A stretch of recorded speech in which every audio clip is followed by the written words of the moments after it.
resplandeces desde la eternidad. Tú eres Dios, incomparable en tu gracia. Dejaste todo por amor al pecador. Estás escuchando el audiolibro Vive confiado en un mundo caótico del Dr. David Jeremiah. ¿Quién como tú, Señor? No hay otro que cambie su trono por la cruz.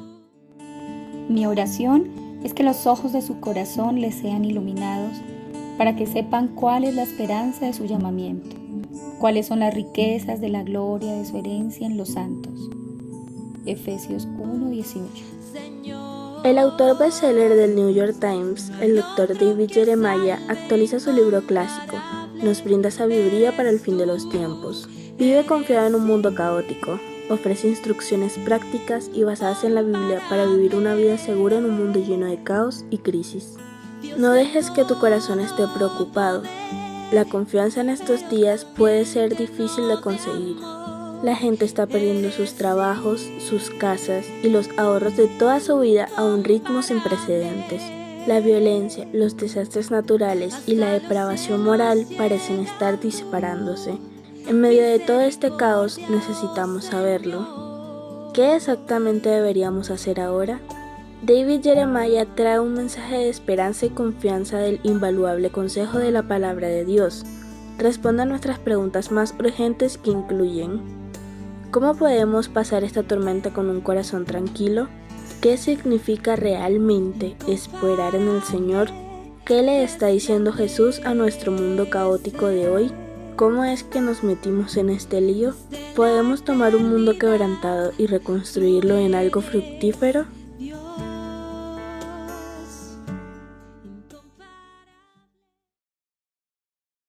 Capítulo 10, parte 1. Mantén la convicción. ¿Sabes cómo sobrevivir a una bomba sucia? ¿Encender un fuego con una botella de vidrio? ¿Sabes conservar la comida? ¿Te has hecho una reserva de latas de legumbres y botes de carne? ¿Tienes una linterna solar? ¿Y qué de tu lista de contactos? ¿Tienes una en papel por si la electrónica falla?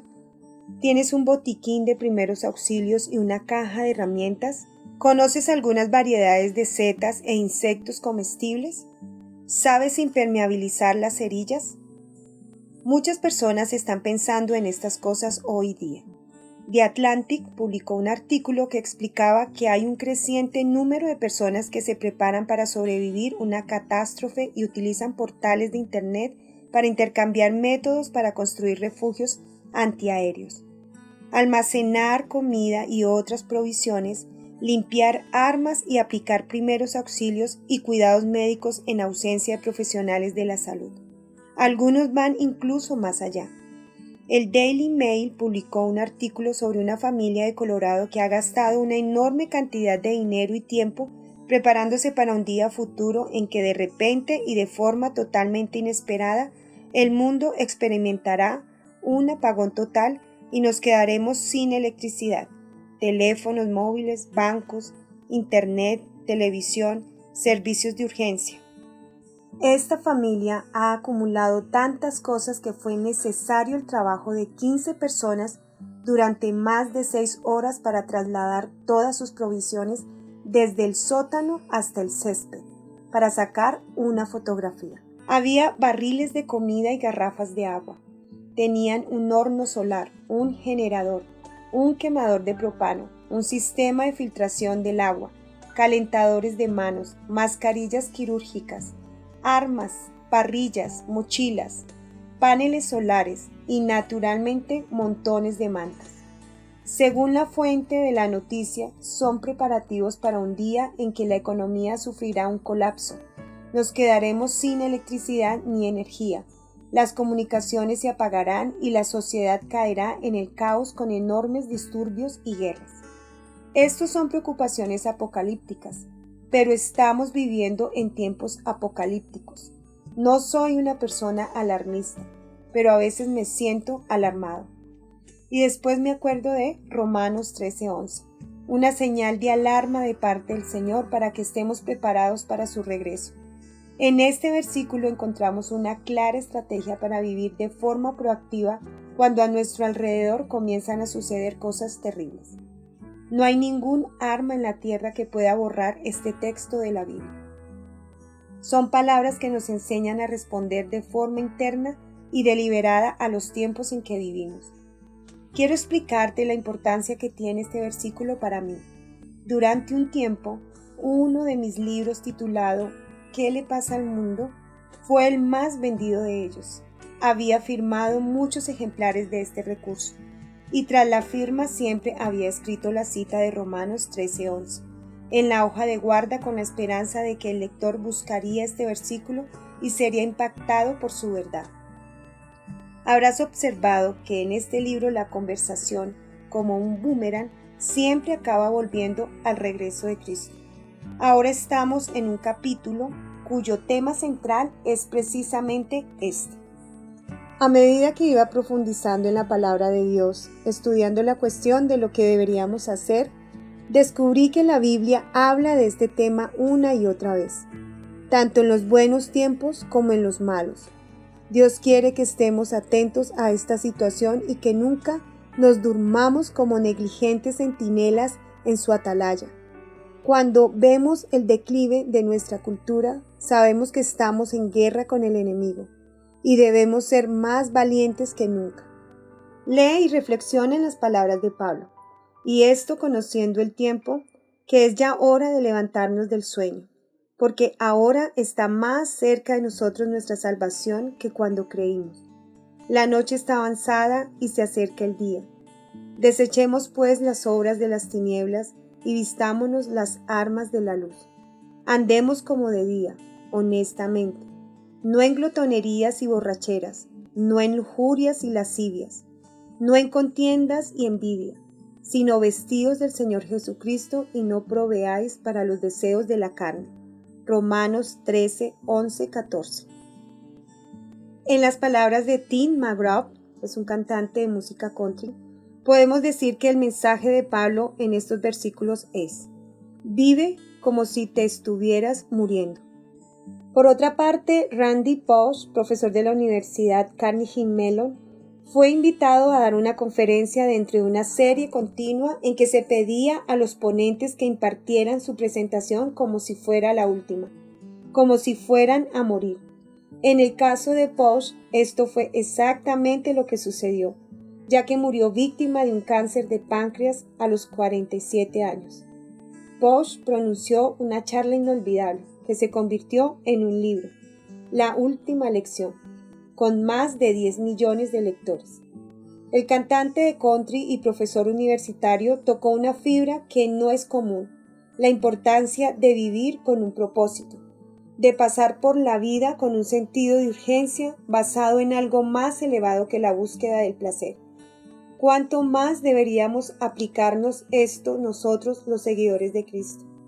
Si en estos días la iglesia parece estar roncando mientras la alarma de incendios suena con estridencia, no sería la primera vez. Escucha algunos importantes toques de atención que nos llegan del pasado. Ha sido un año de fruto espiritual muy limitado y de enorme pobreza. La iglesia se ha dormido. Charles Brown, evangelista del Medio Oeste. Estoy seguro de que solo hace falta que ponga una página de la historia ante ustedes y les pida que la miren durante un segundo, porque una y otra vez verán que la iglesia se ha dormido y sus ministros se han convertido en personas, sin celo ni pasión. Charles Spurgeon. No es correcto decir que la iglesia se ha dormido en el último siglo, por el mero hecho de que nunca ha estado despierta. Henry Richard. ¿Cuál es el estado presente de la iglesia evangélica? La mayor parte de los cristianos están dormidos. No quiero decir que la mayor parte de los cristianos que asisten a las iglesias evangélicas no se han convertido, porque si quisiera decir esto, lo que diría es que estaban muertos y nunca habían nacido de nuevo. Pero lo que digo es que están dormidos. Es posible estar moralmente dormido mientras desde un punto de vista mental, intelectual, físico y teológico se está atento. Nuestro estado presente es que estamos dormidos. A.W. Tozer. He citado muchas veces una observación de Vance Havner que sigue vigente. El diablo ha impregnado de cloroformo la atmósfera de este tiempo. Hemos de retirar nuestros letreros de no molestar, salir de nuestro letargo, superar nuestro estado comatoso y sacudirnos la apatía. De nuevo Tozer. La alarma de Dios lleva años sonando. ¿La estamos oyendo? Despertémonos. Desde las páginas de la Escritura escrita hace tanto tiempo, esta alarma nunca ha dejado de sonar. Nos llama a salir de la ensoñación de lo que vamos a ver esta noche en la televisión o dónde encontrar una buena pizza. Casi podemos oír la voz de Jesús aquella noche en Getsemaní implorando a sus discípulos: velad y orad, para que no entréis en tentación. Ha llegado la hora. Mateo 26, 41, 45. Romanos 13 nos ofrece 4 claves para resistir la seducción de este mundo. Hemos de velar y estar vigilantes. En primer lugar, Pablo nos dice que es ya hora de levantarnos del sueño, porque ahora está más cerca de nosotros nuestra salvación que cuando creímos. Romanos 13, 11. En los días dorados de nuestra radio, la sintonía del programa de suspense Lights Out, Luces Fuera, introducía una voz que entonaba la frase: es más tarde de lo que crees, sincronizando cada palabra con las campanadas de un reloj. Con menos sensacionalismo, Pablo estaba diciendo lo mismo. La palabra que se traduce como tiempo en este texto es kairos, que alude a la clase o cualidad del tiempo en cuestión. Se trata de un periodo o una oportunidad. No tiene el mismo sentido de cronos, que alude al tiempo real y cronológico. El tiempo es el tema de este pasaje, como lo evidencian las 5 referencias a este asunto. A lo largo de la Biblia se nos amonesta a conocer los distintos tiempos y épocas. En el Antiguo Testamento se designó a un grupo para el propósito específico de discernir los tiempos.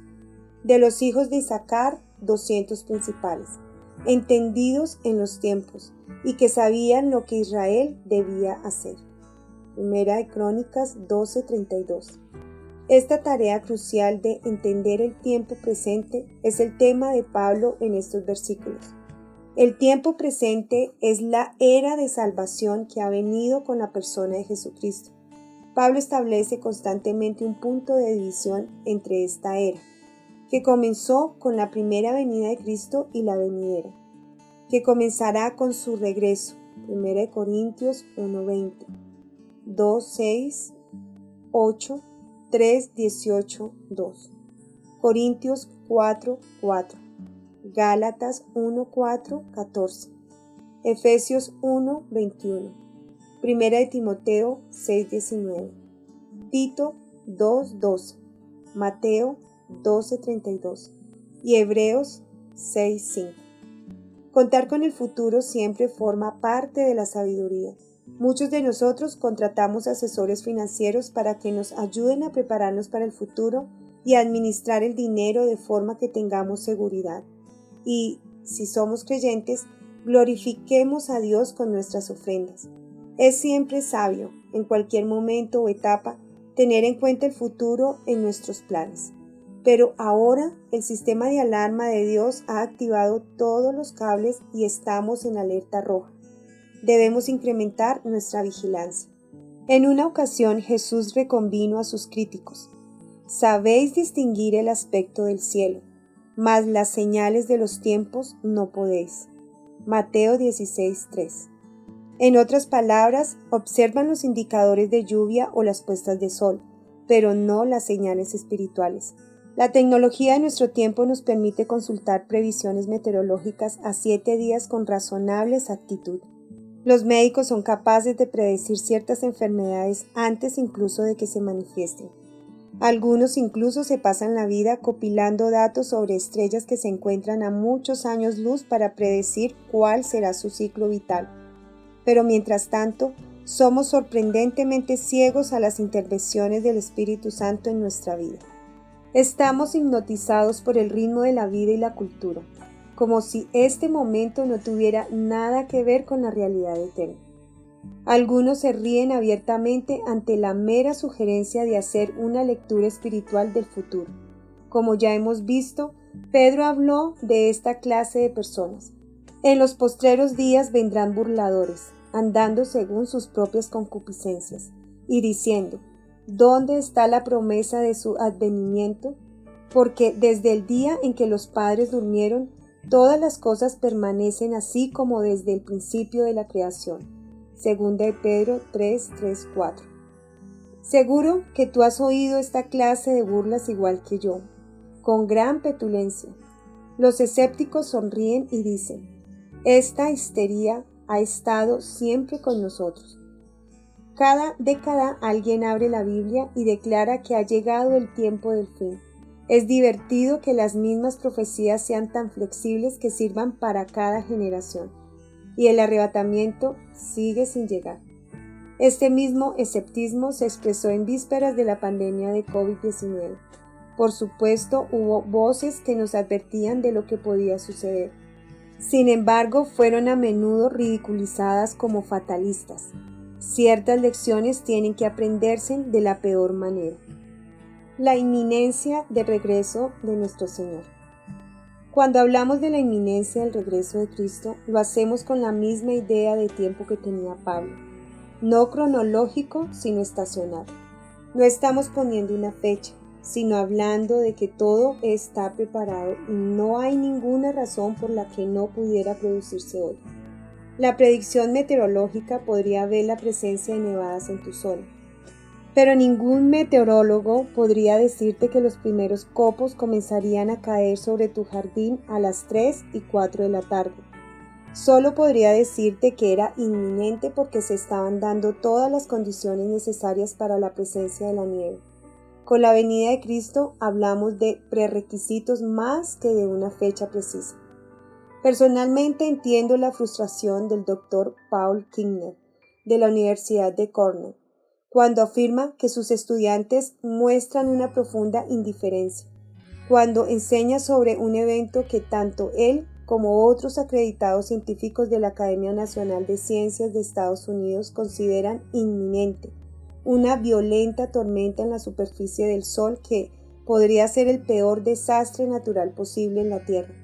Kingner añadió: es terriblemente difícil inspirar a personas para que se preparen para una crisis potencial de la que no hay precedente y que puede que no suceda en las próximas décadas.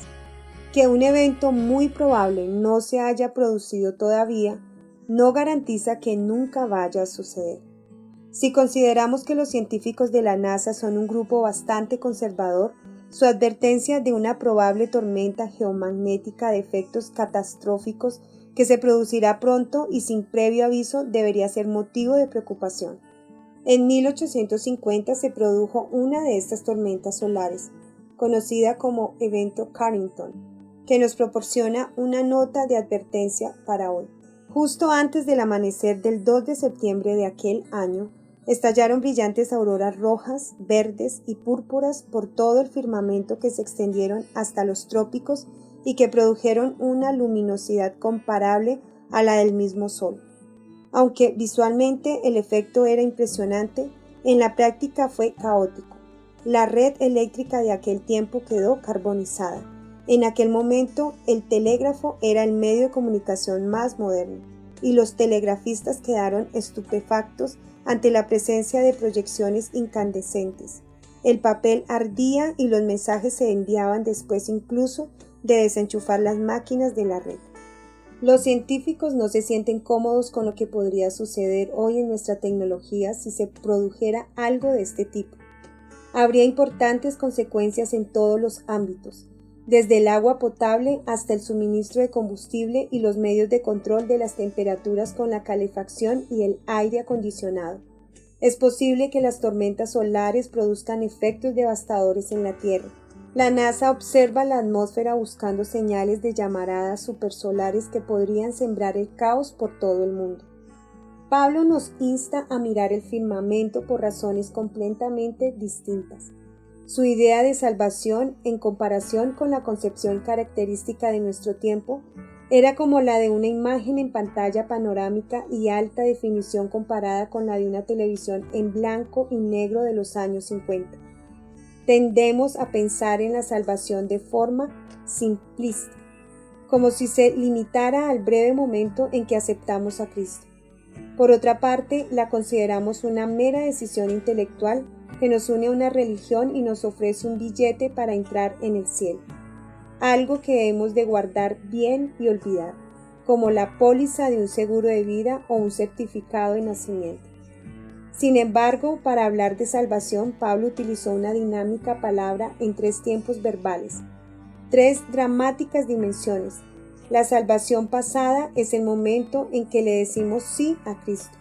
Somos sellados por el Espíritu Santo, lavados de nuestros pecados por la sangre de Cristo y pagada completamente nuestra deuda. Somos sentados con Él en los lugares celestiales, y esto es solo el aspecto pasado. La salvación presente es un proceso continuo de crecimiento, molécula espiritual a molécula espiritual vamos siendo conformados a imagen de Cristo por la obra redentora del Espíritu Santo. Por medio de la oración y la palabra aprendemos a experimentar victoria en Cristo con todas las áreas de nuestra vida, una por una. Después, lo más emocionante de todo, hay una salvación futura. Este es el evento que Pablo describe en Romanos 13 y en otros pasajes. Llegará el día en que seremos liberados definitivamente de la presencia del pecado, puesto que no puede haber pecado en el cielo, ni impureza en la presencia del Dios Santo. El pecado debe finalmente desaparecer. Es algo maravilloso e inimaginable que veremos suceder. Es una salvación en 3 dimensiones.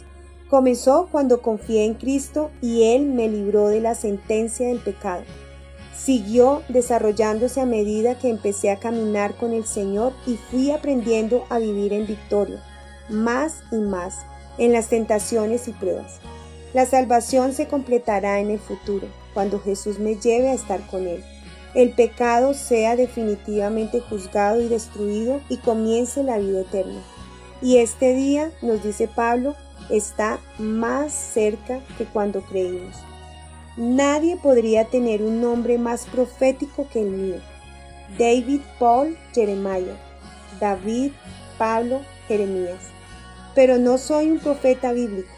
Aún así, leer este versículo nos implica a todos en la profecía. Estamos incluidos en los gemidos del cielo, que nos dicen que nos mantengamos firmes. Algo maravilloso está en camino. Y los objetos del espejo bíblico están más cerca de lo que puede parecer. El incentivo del regreso de nuestro Señor. Nuestro amor por Cristo es un incentivo suficiente para hacer que esperemos su regreso. Pero Pablo nos dio más. Nos dijo que en vista de estas expectativas tenemos mucho que hacer, conociendo el tiempo que es ya hora de levantarnos del sueño. Romanos 13:11. Definimos el sueño como la suspensión de la conciencia. También puede significar el letargo deliberado de la vigilancia, la cautela o la atención, un estado de total inactividad corporal.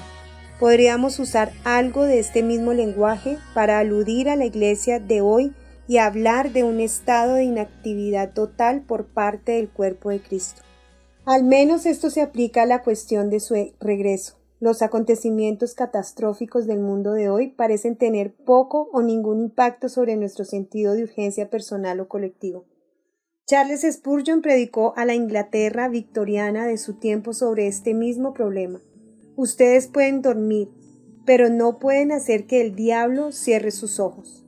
El príncipe de la potestad del aire mantiene a sus siervos muy activos en su trabajo. Si tuviéramos un vislumbre de las actividades de los siervos de Satanás, nos quedaríamos atónitos de nuestra pereza.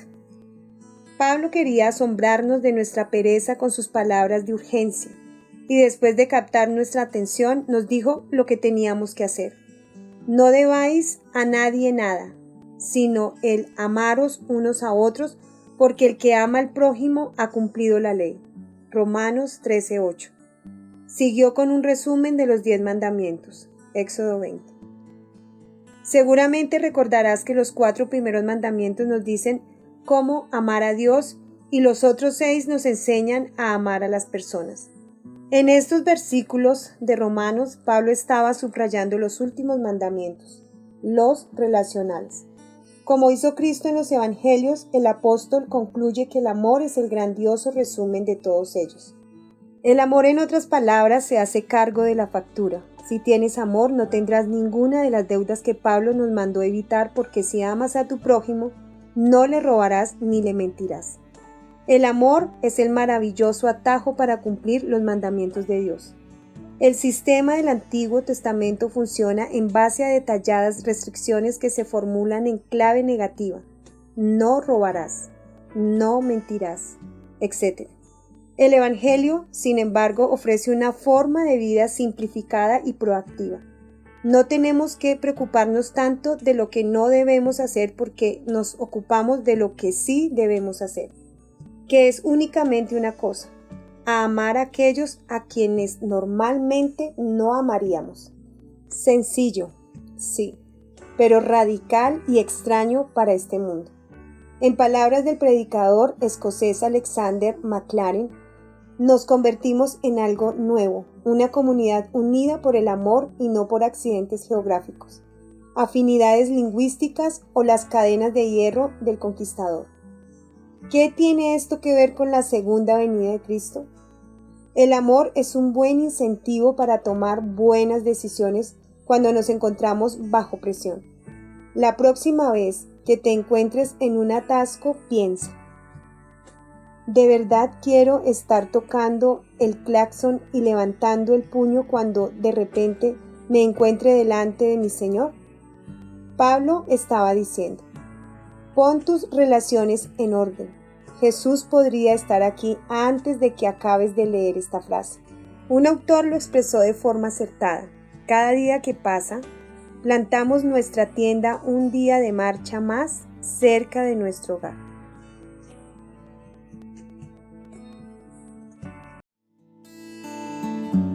Incomparable resplandeces desde la eternidad. Tú eres Dios, incomparable en tu gracia. Dejaste todo por amor al pecador. ¿Quién como tú, Señor?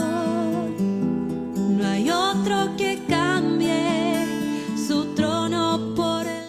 Este audiolibro ha sido preparado para ayudar a las mujeres a que conozcan este tipo de libros cristianos de sana doctrina y que promuevan la práctica de una vida piadosa.